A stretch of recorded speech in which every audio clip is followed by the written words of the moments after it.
Good morning. Right, let's do the news. First of all, we hear that Saudi Arabia is once again cutting oil production, meaning that oil has risen in price now to $86 a barrel, going beyond the cap put to Russia and the sanctions by quite a lot, and no one cares, and everyone's still buying it. African countries have begged the West to release the sanctions and the blocks on Russian fertilizer. There's been a lot of talk from the West about Africans needing grain, which the Africans have all but laughed at, from what I can gather. But what Africans do need from Russia is fertilizer, and the West is continuing to block this. Now, obviously, if the grain deal is going to in any way be restarted, which would benefit all of us, grain prices have spiked, then we need the West to release the fertilizer that is stopping from reaching poor African countries who need it. Because actually, that's the big issue here. It's not really a grain deal, it's a fertilizer deal. It doesn't sound as nice, but it's true. And we need the West to show that they are willing to do what's needed for Russia and Africa as much as they're willing to take what is needed for themselves. Fewer US adults have said they could pay for a $400 emergency expense with cash, and essentially this is showing that very few people actually feel like that they could handle even $400 extra coming out of their accounts. This is grave. This is really going to start eating into the middle class of America. There's been an increase in leprosy cases in America, with Florida experiencing nearly 20% of the cases. Way to go, America. Central Florida accounts for 81% of cases reported in the state. I mean, this says a lot about how people are living in America right now. The gas pipeline that runs from Algeria through to Nigeria is threatened. It's a development that provides an awful lot of gas to Europe from these regions, and it's unlikely that safe transport is going to be given for gas through Niger if Nigeria carries on making things difficult for them. Nigeria has cut electric to Niger. This is something Nigerians are really worried about, because Nigerian energy is through a hydro dam of a river that runs through Niger, top here, and actually, if Niger chooses to build their own hydropower dam, it is going to significantly impact the electric that can be harnessed in Nigeria. So this decision of the government to attack Niger in this way has the potential to drastically impact the lives of Nigerians. And there is, from what I've heard on the ground, an awful lot of people who are crossing the border in order to fight with Niger against what they believe to be a corrupt Nigerian government. Africa is rising. More than 231,000 people have signed a contract with the Russian Defense Ministry since the beginning of the year. This is from Ukraine Watch. Ukrainian servicemen are winning at home, apparently, with domestic abuse rising in Ukrainian households. Again, so glad we support these guys. Brilliant. More than 100,000 Ukrainians face being kicked out of Britain. There is some debate going on about whether to increase a visa that people were able to apply for at the beginning of the conflict. I just don't think it's worked having 100,000 Ukrainians in Britain, to be honest with you. I think that it's causing problems throughout Europe.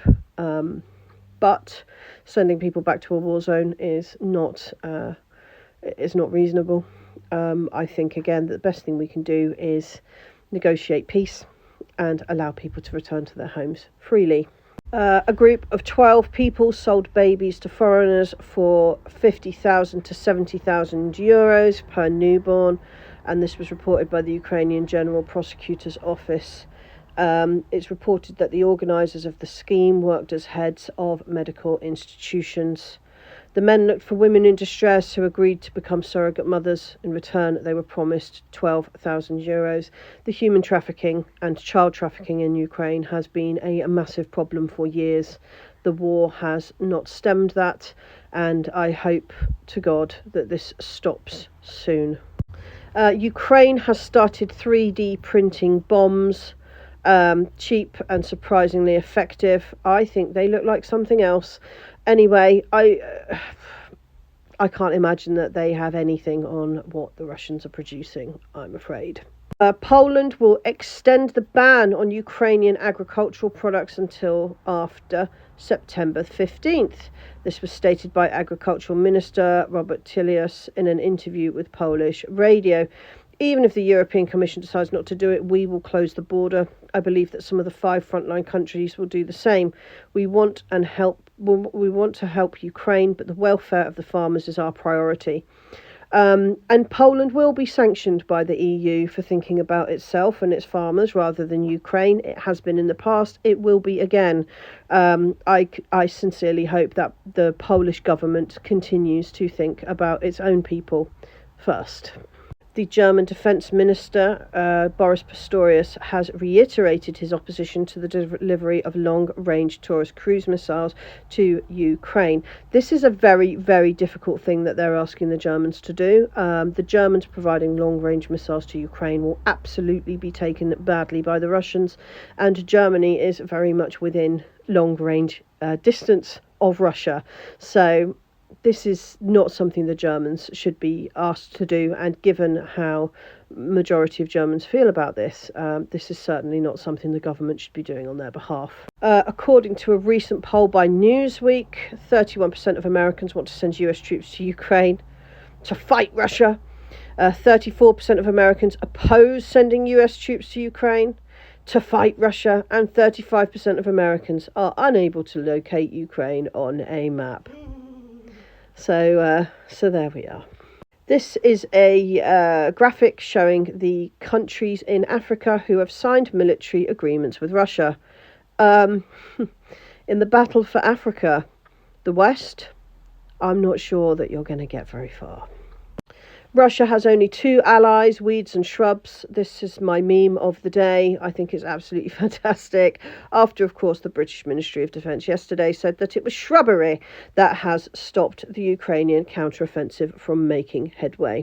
The pilots of the Polish Air Force will use weapons on the border with Belarus in Poland's latest insistence that they will muscle into this war and attempt to create another front on the Ukrainian border.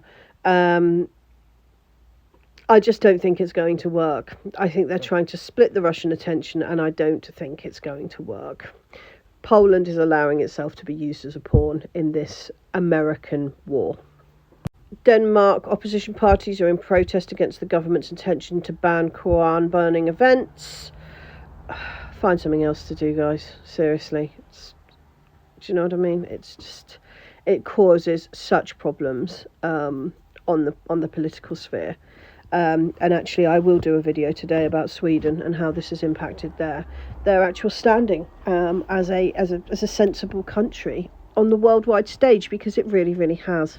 South Africa, Ethiopia should step up cooperation to remain leaders on the continent, affirming that there's a strong cooperation that exists between South Africa and Ethiopia. And basically they are talking about having more trade and security guarantees between the two countries to provide a better future for all. I like seeing Africa rise. Russia is arranging visa-free travel for its diplomats with the African Republic, which is yet another example of cooperation between the two continents. It's lovely to see. India's Modi is to attend the BRICS summit in South Africa after some confusion last week about whether he would be making the trip himself or sending a delegate. The Spanish have started evacuating their citizens from Niger, and I'm sure that this will lead to the majority, if not all, Europeans leaving the country soon. That is about it for this video. Please do come and check out part 2 and consider supporting me at Diplomacy is Free, Telegram, Patreon, buy me a coffee if you can. All the best.